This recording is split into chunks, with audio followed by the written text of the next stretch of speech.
Murete Mbabazi Kabushenga nabebembeza bari Honest Wilkins natwasa urukora nka executive director nibo bagiziremo ubutikirizana.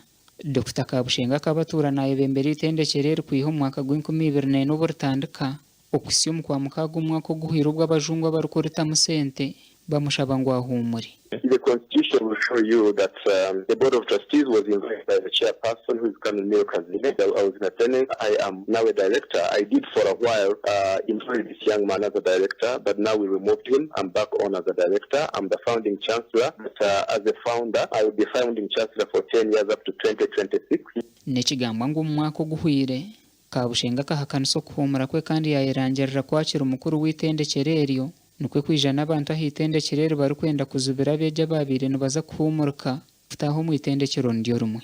Kabushenga aho yerekere kwatorine Godfrey Karabenda tumwebaze nka mukuru w'akacikwa karukwebembere itendekero. These are my projects. The campus is mine personally. There is no nonsense. The land titles are given by me. Where I have schools, I have donated land, but I can take it back. So there is a person I appointed as a university secretary. Hakabaho akavuyo kandi abeja babire bine kinaga cinji bagezaho kutera Kabushenge cyatumire RDC wa Kanungusha fixe kandi kusindikayo polisi. Omushachi witwa yashika hitendekereri yashanga hariho ibyo kwerinda byahigura umunonga kandi buri muntu okutahamu yaba naceberwa.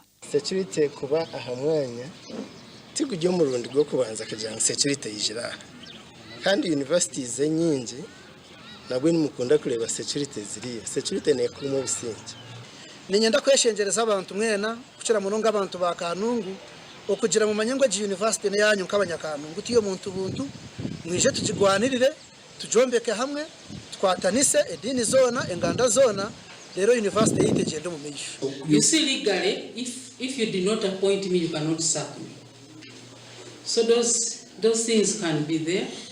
They brought a letter here yesterday suspending my services plus other officers, but when we looked at who